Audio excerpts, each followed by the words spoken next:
Hey guys, thank you for watching the Trade of the Day, and today brought to you by Day Trade the World. Make sure you hit that QR code below and start your prop journey today with the best prop company in the world. Does that make sense? Trading company in the world. All right, let's do that. All right, quickly here. This is going to be a really easy one for me today. It's going to be AMD. And the thing about today and what I've been doing lately, and I hope that we can all learn from this because I know I have, and it's really helped me with risk management. It's helped me with share sizing. And that is to be, and you might know the word, starts with a P, ends in a T, be patient.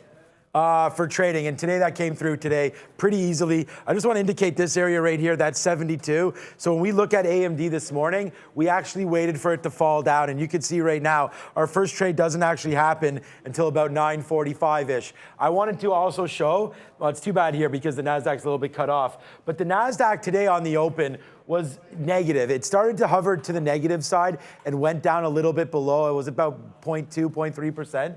But the point of what I was getting at with AMD was I knew I wanted to be long somewhere near this 72 area. So instead of looking at the chart of AMD and saying, well, okay, in the pre-market, we have a nice little pre-market bottom here of 72.50, 72.30, whatever you want to do like that. You know, normally that would be a spot where I'd be like, okay, we've had a nice move up to 73.20 or so, a fall back down, let's try to support this. But no, instead we sort of zoom out a little bit and then have a look down here, or up here, sorry, at a 20-minute chart. And this is gonna go back a couple days, right? So as you can see, only one time did we trade below 72 and hung out there for a bit, right? That was on the morning, we got the CPI, then a big move to the upside here, creates it all the way to $75, $76 again. But right here, you're seeing AMD just hover around that $72 level. So it just gives me a little more confidence to say, hey, let's wait and wait for the market to make this move down.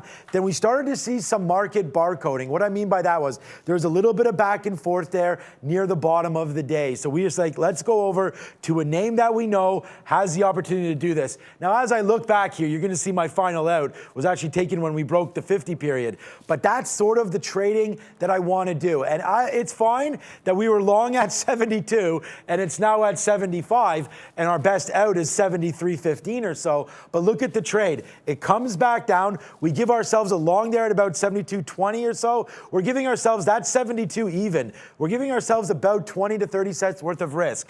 As it pops back up, my first outs are 20 to 30 cents. So we're already going 1-to-1 here. And we knew we wanted to let this thing go upside. So every out is just 20%. So if you have 500 shares, it's 100, 100, 100, 100, and 100. Then I sort of said, how can I let these trades grow? How can we see and capture this move to the upside? Well, I'm using this 50 period moving average. So that's actually the pink line. So as we blow up there, we start to get some out at the first level. So it's like, okay, we're up, we're in the money 30 cents. It's the same downside risk, 1-to-1. It looks like it's even better than 1-to-1 there.